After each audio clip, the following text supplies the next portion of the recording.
Yep. 3, 2, 1. Hello everybody, this is Bob Beach, PGA golf professional here at the Joe Lazaro Putting Center in Waltham. We're going to do a little on chipping. The best advice for chipping I think that can help you is to make it almost very similar to the putting stroke. And use a club like a 7-iron. That's a little easier to control and get the ball rolling, less to it. So my stroke would be almost very similar. Choke down. And basically just make a putting stroke or brush the grass back into like a putting stroke. You don't need a big long stroke. I'd say a key thing is very light grip pressure, so you can hold it, and very little motion of the club back into just a little brush of the grass, and the club will do the work. And I feel like with this club, even if with the 7-iron, even if I don't hit a great shot with even golf professionals, we're going to miss shots. It happens to everybody, even PGA Tour players. But I'll have a better chance, the miss will be better, and I'll get it closer to the hole. So this is basically light grip pressure. Probably my stance is a little narrower, and it might move the ball just slightly back in the stance, so I can give it that little push. Okay, just slightly. I don't like to try to make too many adjustments. I try to make it, I want this shot to almost be like a mini golf swing, a putting stroke. So again, the first thing we have to do is say, great question to ask. This will always help you, every golfer. Where am I going? Always be hitting at a target. Always be trying to make the golf ball come to a target, whether it's full swing, putting, or chipping. So the first thing, after I get my hands on the club nice and light, I say, where am I going? And I look to where I'm going. And again, the face is a little different than the putter. Here's the club face. This is the toe of the club. This is the heel. The center of the club face is right here. Almost like there's a laser there, and I point that to my target. So the club face is very important. If I'm going to go to that hole right there, that's where I point my club face. What tends to happen to people is that a lot of times they worry more about their body. They're worried about their body more than the club face. See, if I'm worrying about my body, it's very easy to aim. My aim's way off because I was pointing my body at the target. There's only one thing that can be pointed directly at the target, and that's the face of your golf club. So I get my hands with that light grip pressure. This is a good tip. Bring it up like this to get a nice lightness to it. And then where am I going? Point the club face. Watch how little motion is to this swing. Nice and light, and when I'm comfortable, I make my little stroke. It's very little. It's a little strong, but this is a good drill to do. A 7-iron is going to tend to go a little too far, but I have to lighten my grip pressure off and swing it a little less. This will help you to develop feel. This is a good tip for you. Hit a 7, use a 7-iron even when you're very close. So watch the difference now, how I'm just going to soften everything. Be much softer. Still a little too hard though. Watch. See? I still hold my finish, just like in putting. Keep the club nice and low. Let me see if I can get it a little less. But this is a real good tip for people who play golf. Take your 7 at a hole that's very close, and make yourself get just softer and softer. Feel that touch. That's how you can develop touch. Again, a key thing too is have that light grip pressure. See how I do the same thing every time? Develop a little process like this. I get my hands, I say, where am I going? Point the club face, get comfortable in my stance, and I make my little swing. There we go. So I felt that. Well, this is my luck. It ends up right behind. Oh, let's see where the club is again. Oh, I'm not puffing up. You can't puff up. That would be a bad chip or a bad putt. And I just felt that in my hands. It's all feel. If you try to develop feel, you need to have light grip pressure. So that's, the golf swing, it's basically the simplest form. It's vision and feel. And you feel like a great golfer like Joe Lazaro always had a coach who was his eyes and ears. It was his eyes, and then he had tremendous feel. A lot of times they say that about blind people, that their other senses are stronger, and it was the case with Joe Lazaro. He had unbelievable feel around the greens, and so that's a good example of how I just lightened everything. I didn't change clubs. Well, this club is even more effective, the 7-iron, is if I have to go all the way to the end of the green. So I'm going to hit a couple long ones, and it's just still just that little stroke. I don't need a big long stroke. It's just brush. I come in here. I always say, where am I going? Get my hands first. Where am I going? Point the club. You're going to go way to the end of the green. Get comfortable in your stance and watch how it just nice and low running shot. I held the finish on right to the end of the green. Right to your ball starts. Hold the finish from the start. So that's where this really comes in handy. More lofted, like the wedge. I'm gonna hit. I can repeat that shot I just hit over and over again. But if I was trying to get it to there with the wedge, the tendency will be sometimes to just hit it, and it stop. That's a running shot, so it's great on a longer shot. So learn to hit that 7-iron. It's the easiest club to chip. And make sure you practice that. These greens are huge, which is nice. So the 7, let me do another 7 the right way. Just watch how it's such an easy shot to repeat. I'm going to try to go right to the ball. So I get my hands. And I always say, where am I going? I know I'm going to point my club there. Use my eyes to the target. I point the club where I want to go. Get comfortable in my stance. And I make that little brush stroke. There it is. Very similar to where the other ball is. It disappeared right down where the other ball is. Such an easy shot. Another reason it's good to do shot.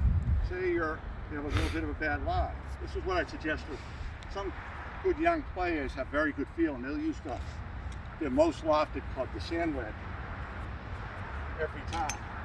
But I like to tell them, that's fine, but learn this shot, even if you have a bad lie where it's sitting down in the grass, with the change I'll make, I'll play it a little more back. And that helps me create a more descending motion. That's why playing the ball back is more of a brush. If I'll do it the wrong way. I'll brush it.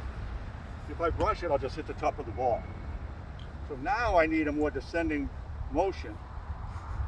So that's what you do. That's when you play it back. Get a little more lean, create a more descending motion. So start your process, your hands first.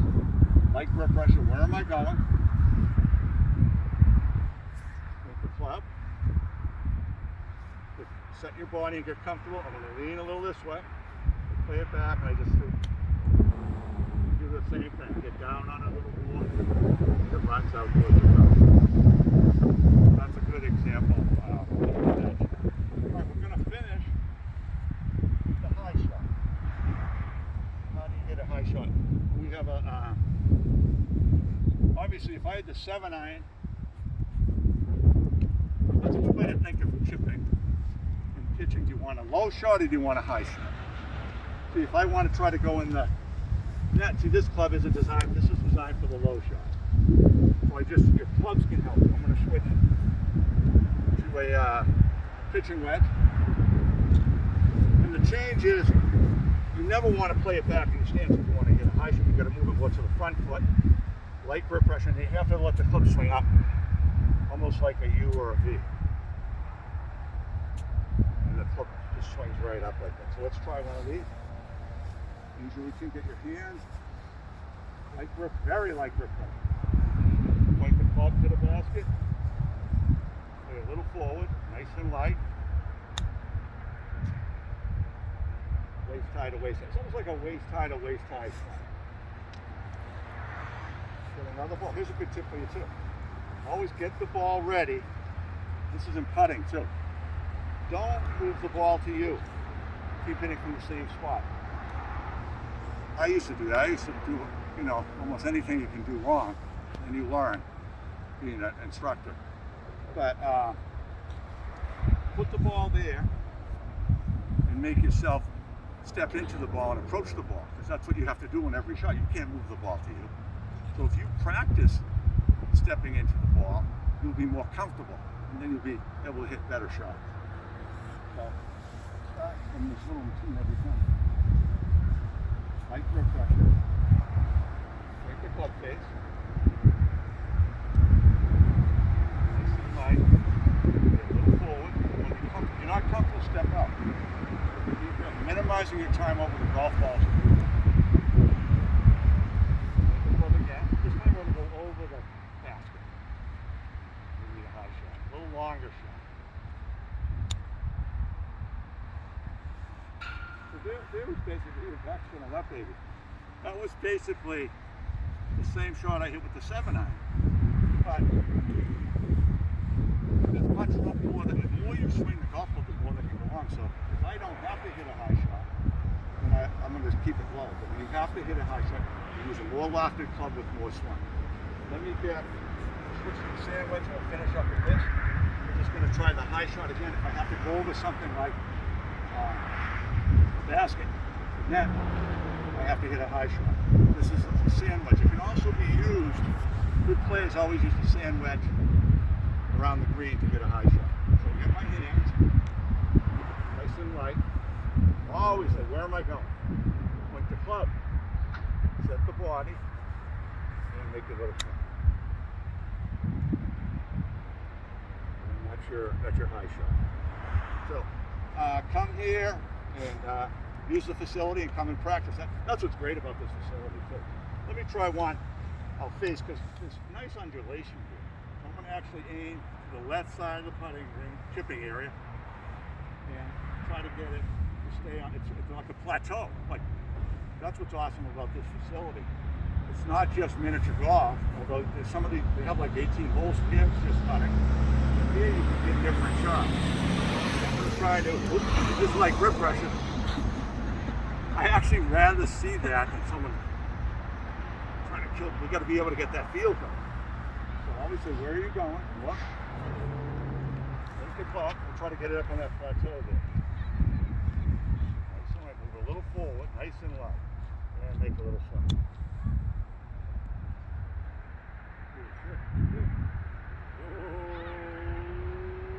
Oh, that's right. Oh, that's like Augusta National right there. That's why this is an awesome facility. It's a game of inches. That was almost a real good shot, but it rolled down and off the green. And I'll be chipping again. That's one thing you don't want to hear in golf. You're still away. So let's try another one. Let's try it. I can't be quite as aggressive. That's what sometimes when you pay the price.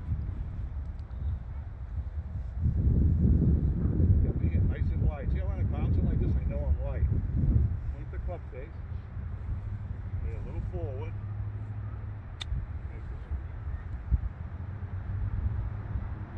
Stay up. Ooh, another one. One more. One more. That's why it's challenging now. All right, so hands here. I'm going to change. Watch out. Because I went left on that one, I was probably aimed left or came around too much. This one I'm going to make sure I put my club a little more to the right. Lay it forward.